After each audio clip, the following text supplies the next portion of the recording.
Halo, bertemu lagi dengan saya dan saat ini kita akan membahas tentang perencanaan dan monitoring manajemen proyek sistem informasi ya. Bagaimana bahwa penting tadi sudah disampaikan perencanaan. Nah, bagian juga monitoring itu kita harus tentukan metodologinya. Nah, ini adalah 9 bidang pengerjaan yang perlu dikuasai manajer proyek ya. Ada beberapa hal, jadi kebutuhan dan harapan dari pemangku kepentingan. Di atas ada fungsi inti yang harus kita kuasai dari seorang manajer proyek. Yang pertama adalah manajemen pengintegrasian ya, kemudian juga manajemen lingkup dari proyek itu, kemudian manajemen waktu, kemudian manajemen biaya, yang terakhir adalah manajemen mutu. Ini menjadi 5 hal ini menjadi fungsi inti dari manajer proyek, penting.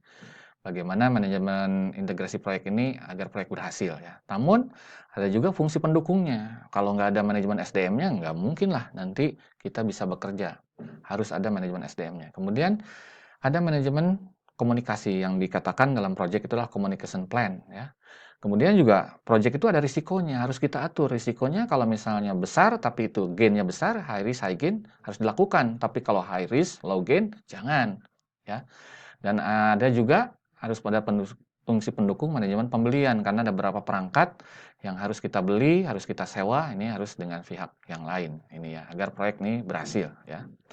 Dan inilah yang kalau kita langsung satukan 9 hal tadi ya, bahwa ada yang namanya manajemen integrasi proyek, manajemen lingkup proyek, manajemen waktu proyek, manajemen biaya proyek, dan manajemen mutu proyek. Yang ini tadi inti ya, tapi saya anggap bahwa yang 4 nanti yang saya sebutkan ini juga harus ada, karena kalau misalnya nanti pendukung tidak ada, ini juga akan susah ya untuk melakukan manajemen proyek ya, dimanapun termasuk sistem informasi. Jadi yang pendukung tadi adalah manajemen SDM proyek, manajemen komunikasi proyek, dan manajemen risiko proyek. Jadi ini berhubungan dengan risiko-risiko. Dan terakhir adalah manajemen pembelian proyek ya, seperti itu. Dan kita harus kontrol nih bahwa bahwa semua hal yang tadi disebutkan 9 tadi itu harus kita kontrol. Ada siklus hidup pengontrolan proyek. Jadi tujuan masing-masing tadi yang kita tadi sudah ada 9 tadi itu harus didefinisikan dengan jelas. Kemudian juga ada pengukuran efektivitas konkret dengan jelas. Ya, dengan jawaban dari pertanyaan yes or no ya. Jadi kita bikin listnya pakai Excel ya.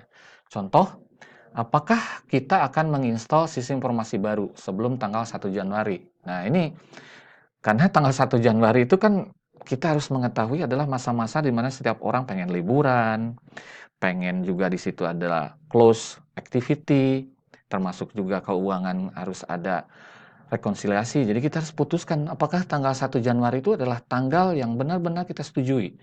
Apakah nanti orangnya ada, mengapa harus dilakukan, siapa yang harus melakukan, kemudian juga kapan ya, kemudian juga bagaimana ini bisa sampai ke sana. Jadi tujuan ini harus diturunkan ke subtujuan, goalnya apa saja ya. Dan informasi dan kontrol dalam organisasi juga harus kita putuskan ya. Jadi misalnya hierarkis informasi dan pengontrolannya. Kemudian juga kuantifikasi pengukuran untuk mengurangi salah persepsinya. Kemudian level pengambilan keputusan dan informasinya. Dan kita juga harus pilih perbedaan tipe informasinya. Jadi kalau dari atasan dengan bawahan itu harus diputuskan perbedaannya. Jadi yang mana yang A1 ataupun itu kira-kira adalah fakta yang tidak bisa dibantah.